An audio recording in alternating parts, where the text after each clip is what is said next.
Fala pessoas, tudo beleza? Tudo jóia? Então já não vou perder muito tempo aqui, já vou começar explicando. Esse vídeo aqui é a parte 3 da lore dos meus cards que eu comecei explicando no vídeo 1, continuei no vídeo 2 e aqui está a parte 3 que vocês tanto pediram. Então se você quer entender tudo que tá acontecendo aqui, eu sugiro que você volte na parte 1 e 2 e assiste tudo pra você entender direitinho, tudo nice. E lembrando que esse vídeo foi muito difícil de editar, eu comecei sábado de manhã e terminei domingo à noite, ou seja, ontem de noite, então pelo trabalho, eu acho que eu mereço umas curtidas, por favor. Então é isso, sem mais demoras, bora pro vídeo. Bom, depois de extinguir a sua própria espécie, os próximos passos de Bruton seriam aumentar o seu novo império, e ele começaria isso começando a partir do ponto da Ilha da Caveira. A Ilha da Caveira, como vocês muitos sabem, tem esse nome por causa de dois motivos, sendo o primeiro, quando ela é vista por cima geograficamente, ela tem o rosto de uma caveira, mais especificamente um crânio humano. E o segundo motivo é porque dentro da minha lore, dentro da Ilha da Caveira, em algum local lá no centro, tem uma caverna que tem obviamente o formato de uma caveira. Mas essa caverna é uma transição de mundos, já que ela é a única entrada física para a Terra Oca. E sim, muitos cards normalmente já têm a habilidade de conseguir abrir um portal para a Terra Oca por meio de seus poderes. Mas se caso eles não quiserem, eles teriam que migrar para a Terra Oca, entrar pela caverna e então chegar à Terra Oca. Isso era um meio prático de chegar até lá. E a Ilha da Caveira, naquela época, era o habitat natural de uma espécie de primatas gigantes, os Megaprimatos Kong, que era a espécie do Feral Kong. E essa caverna era meio que o refúgio protetor dos pais do Feral Kong, sendo eles o pai do Feral Kong, que era o Conrad, um brutamonte na questão física, e a mãe do Feral Kong, que era mais simpática e tinha um senso de proteção melhor do que o Conrad, e o nome dela era Caramelo. E sim, esse é o nome real dela, se você quiser julgar, julgue porque seu comentário não será visto. Não irei mudar de ideia com relação ao nome dela. De qualquer forma, esses dois eram os protetores da caverna, então todos aqueles que queriam passar pela Terra Oca teriam que se prover dignos de entrar nela. E é claro que Bruton não ia deixar isso passar batido. No primeiro momento em que ele chegou nessa caverna e quis entrar e foi barrado pelos dois, ele nem pensou duas vezes. Ele simplesmente...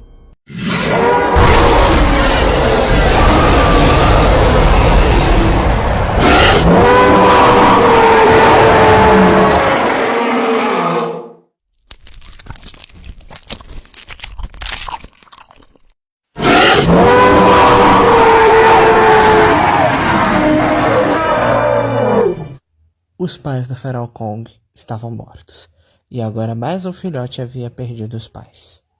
Mas não parou por aí, porque Bruton pegou posse de todos os primatas da Ilha da Caveira.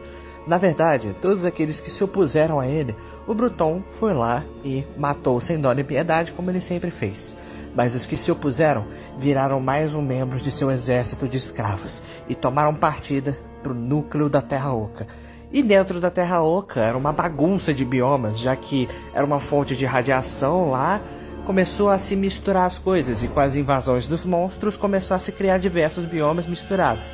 E ele pegou posse do que era até o momento o único bioma desabitado, que era o Reino das Sombras. E a lore do Bruton dá uma pausa por aqui, porque ele fica milhões e milhões e milhões de anos preso nesse bioma. Mas voltando um pouco para a superfície, nós encontramos um filhote, um pequeno narvalhas abandonado nesse mundo sozinho, que ficou vagando por dias atrás de dias, em desertos, florestas, em qualquer lugar buscando ser aceito, mas em nenhum lugar ele encontrava ninguém que pudesse o ajudar. Então, continuando caminhando, ele simplesmente desiste, e quando suas forças se esvaem, ele apenas cai no chão, esperando que a morte finalmente o encontre e leve para seus outros parentes. Exércitos fica desmaiado no chão, mas quando ele acorda percebe que está em um local diferente. Era um lago, um lugar mais tropical, algo mais tranquilo, e ao seu lado estava a companhia de um pequeno primata. Era Feral Kong, oferecendo ajuda. Uma coisa que eu nunca cheguei a contar foi o comportamento dos meus monstros gigantes. Todos eles podiam ter personalidades diferentes, características diferentes e até mesmo agir de formas diferentes. Mas todos os monstros concordavam com a mesma coisa. Espécies não se misturam. Todas as espécies deviam ficar separadas em cada canto com os indivíduos da própria espécie e nunca se juntar com os membros de outra. Essa era uma regra que todos os cards seguiam. E inicialmente, Exércitos quis seguir essa regra também. O problema é que ambas as espécies são espécies muito sociais, ou seja, eles necessitam da presença de outros indivíduos para poder sobreviver. E no momento, os dois acreditavam que eram os últimos de sua espécie. O que iniciou um breve conflito, porque os dois estavam obrigados a necessitarem um do outro para sobreviver, embora um não seja muito parecido com o outro. Basicamente, eles ficaram um período de uma semana inteira evitando um ao outro, só para não terem nenhum tipo de relação. Eles estavam se evitando, não tendo contato visual, não tendo nenhum contato social. Os dois eram tipo conhecidos, mas não amigos. Mas uma hora isso tinha que acabar. E em uma noite específica, eles passaram por um pesadelo no qual eles nunca vão esquecer na vida. A noite se provou ser um período muito pesado para os dois. Já que eles não são noturnos e precisam descansar, eles dedicavam as noites para acampar a qualquer lugar e simplesmente descansar para dormir. O Feral Kong, por um lado, era arborífero, o que significa que ele dormia na copa das árvores. E o Exercutus era um bicho terrestre, então ele dormia no chão. O que é muito ruim considerando que você é um filhote que acabou de perder os pais e está sozinho na floresta. Estava sendo uma noite bem tranquila aquela, para falar a verdade. Os dois estavam quietos, serenos. O Exército estava tentando pegar no sono, mas as memórias que ele tinha com a mãe o impediam de fazer isso. Então, do nada, a floresta fica quieta. Os animais param de fazer barulho. Fica um silêncio ensurdecedor no ar. Eu acho que o Feral Kong foi o primeiro a perceber que alguma coisa não estava certa, então ele já começou a ficar olhando aos arredores, enquanto o Exércutus não ligava para aquilo tudo. Ele ficava deitado, só olhando para sua própria sombra, pensando no que podia ter acontecido, o que ele podia ter feito para evitar aquilo, mas nada. Mas, em um momento de distração, um único som é emitido.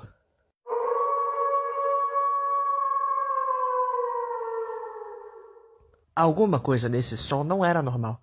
Foi o único som emitido que fez todo o sangue do Exércutus congelar instantaneamente. Ele ficou lá, quieto, por incrível que pareça, com medo, sem se mexer, olhando para cada canto escuro que ele podia olhar. O Feral Kong, do outro lado, ele não tinha medo. Na verdade, ele estava um pouco curioso. Ele olhava para todos os lados e não encontrava nada. E aí, quando menos se esperava,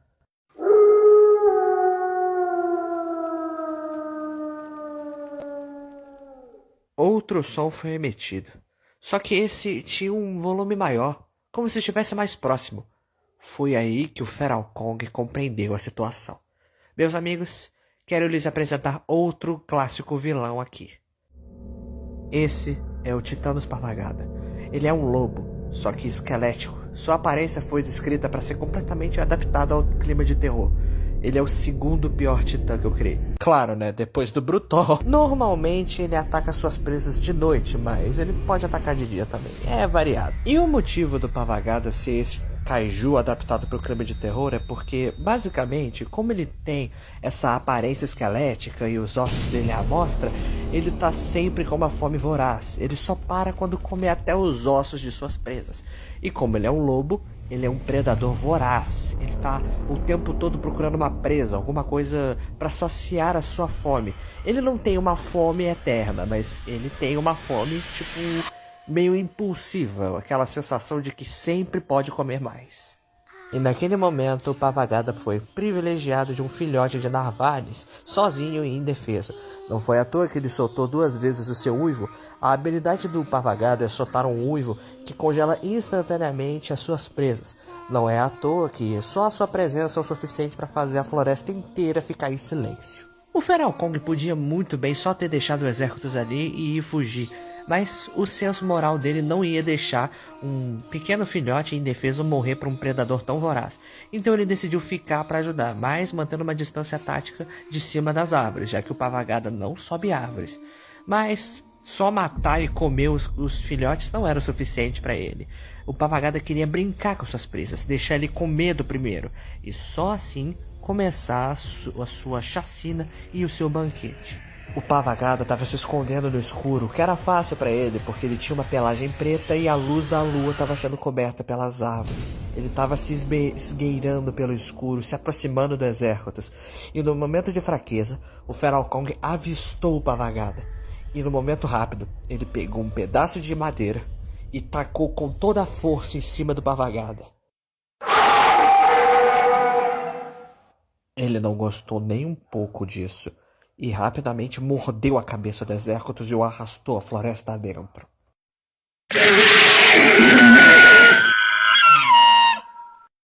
Foi um ataque muito rápido, Feral Kong não tinha tempo de reagir a nada. A única coisa que ele podia fazer no momento era correr atrás dos gritos de dor do Exército floresta adentro. Quando Feral Kong finalmente o alcançou, o Exército estava todo jogado no chão, com cicatrizes e marcas de dentes pelo corpo. O Feral Kong não entendia o que estava acontecendo ali. Foi ali que o Pavagada decidiu atacar.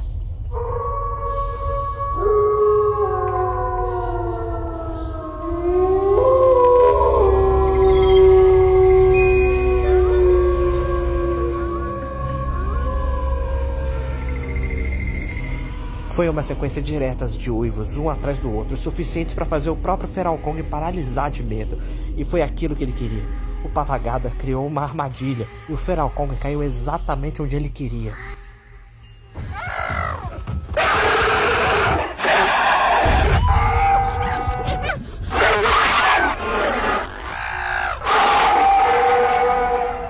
O Feral Kong estava sofrendo de mordidas e arranhões severos pelo corpo. O Pavagada estava com intenções de matar o Feral Kong brutalmente.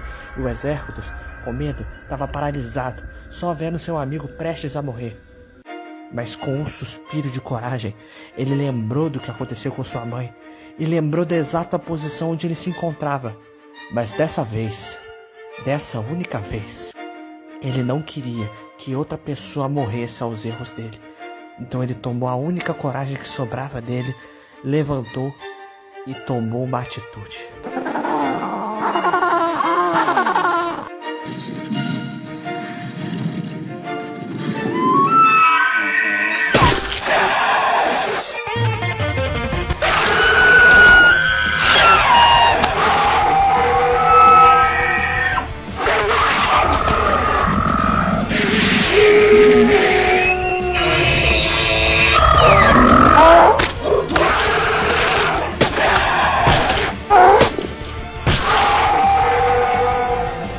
Pela primeira vez na história, duas criaturas haviam se unido para derrotar uma criatura em prol de um bem maior que o delas. Foi a primeira união mais bem sucedida entre dois monstros, e depois dessa briga, cheios de cicatrizes e marcas de batalha, o Pavagada fugiu com medo de dois monstros juntos. E enquanto o Pavagada fugia, com o rabinho entre as pernas, nossos dois heróis soltam seu grandioso urro da vitória.